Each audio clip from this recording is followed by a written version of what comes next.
ଆମର ଏଠି କିଛି ନିଜ ଲୋକ ଆମର ସବୁ କିଛି ଛଡ଼େଇ ନେଇଯାଇଥାନ୍ତି। ସେମାନଙ୍କୁ କ'ଣ କୁହାଯାଏ ଜାଣିଛନ୍ତି ନା? ଧୋକେବାଜ। କାହିଁକି ନା ସେ ଆମର ମୋ ଭାଇ ମୋ ଭଉଣୀ ମୋ ବାପା ମୋ ମା କହିକିନି ନା ସେ ଆମର ସବୁ କିଛି ଲୁଟି ନେଇଯାଆନ୍ତି, କିନ୍ତୁ ଆମ ପାଇଁ କିଛି ରଖିନଥାନ୍ତି। ତଥାପି ଆମର ତ ଏଇ ନସିବ ଦିନ ନେଇଯିବେନି ନା, ନିଅନ୍ତୁ। ଯଦି ନେଇକିନି ସେ ଖୁସିରେ ରହୁଛନ୍ତି, ସେଥିରେ ଦୁଃଖ କରିବାର କ'ଣ ଅଛି? ଟିକେ କେହି ତ ଆମ ପରିବାର ଭିତରେ ସେ ଜଣେ ଖୁସିରେ ରହିଲା। ଆଉ ଭଗବାନ କାହାକୁ ଖରାପ ଚିନ୍ତାଧାରା ଦିଅନ୍ତିନି।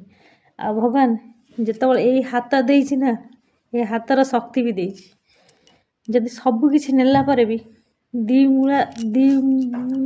ଓଳା ଦି ଟାଇମ୍ ନା ଖାଇ ତ ଆମେ ପାରୁଛୁ, ଆମର ସବୁ ନେଲା ପରେ ଆମେ ସେ ଖାଇପାରୁନୁ। ସେମିତି ବିଶ୍ୱାସ ଗୋଟେ ଜିନିଷ ନା, ଥରେ ଯଦି ବିଶ୍ୱାସ ଭାଙ୍ଗିଯାଏ ସେଠି ଆଉ କେବେ ବିଶ୍ୱାସ ଆସେନି। ସେମାନେ ବିଶ୍ୱାସଘାତକ ହେଇଯାନ୍ତି ନା। ତାଙ୍କ ଉପରେ ଭରସା କରିବା ମାନେ ନିଜ ଗୋଡ଼ରେ ନିଜେ କୁରାଢ଼ି ମାରିବା।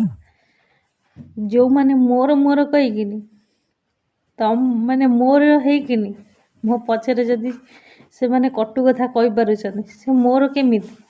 ଆଉ ସେଇମାନେ କହନ୍ତି ସମ୍ପର୍କ ତୁଲେଇ ପାରୁନି। ସମ୍ପର୍କ ତୁଲେଇବ କେମିତି? ଯଦି ତମେ ସେ ସମ୍ପର୍କର ମୂଲ୍ୟ ତମେ ଆରମ୍ଭରୁ ନଷ୍ଟ କରିଛ, ସେ ସମ୍ପର୍କ ଆଗକୁ ତ ଗଢ଼ି ପାରିବନି ନା। ସେମିତି ଛୋଟ ଗୋଟେ ପରିବାର, ସେଠି ସମସ୍ତେ ନିଜର, ବାପା ମା ଭାଇ ଭଉଣୀ ସମସ୍ତେ ନେଇକିନି ପରିବାର।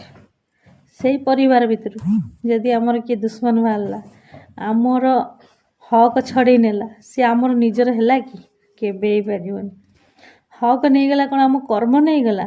ଭଗବାନ କହିଛନ୍ତି କର୍ମ କରିଚାଲ, ଫଳର କେବେ ଆଶା କରନି। ସେମିତି ଆମେ କର୍ମ କରିଚାଲିବୁ, ଫଳ ହିଁ ଆମକୁ ଦିନେ ନା ଦିନେ ମିଳିବ। ଏମିତି ନାହିଁ ଯେ ହଁ ସେମାନେ ମାଛ ଭାତ ଖାଇପାରନ୍ତି, ଆମେ ତ ଶାଗ ଭାତ ଖାଇକିନି ବଞ୍ଚିବୁ। ସେଥିପାଇଁ କାହାର କେବେ ସର୍ବନାଶ କରନ୍ତୁ ନାହିଁ, ନା କାହା ଅଧିକାର କେବେ ଛଡ଼େଇ ନିଅନ୍ତୁ ନାହିଁ। ଯଦି ବି ଛଡ଼େଇ ନେଉଛନ୍ତି, ଏଇଠି ସହିବ, କିନ୍ତୁ ସେଠି ସହିବନି ତମ ଗର୍ବ ଅହଙ୍କାର ଆଉ ତମେ କରିଥିବାର କର୍ମଫଳ।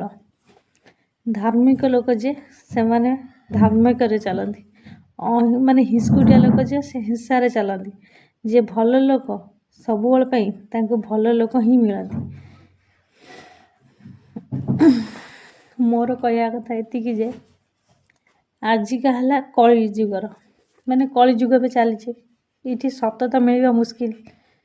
ଆଉ ମିଛର, ଯେମିତି କହନ୍ତି ମିଛର ଘୋଡ଼ା ଫୋଡ଼ିଗଲେ ମାନେ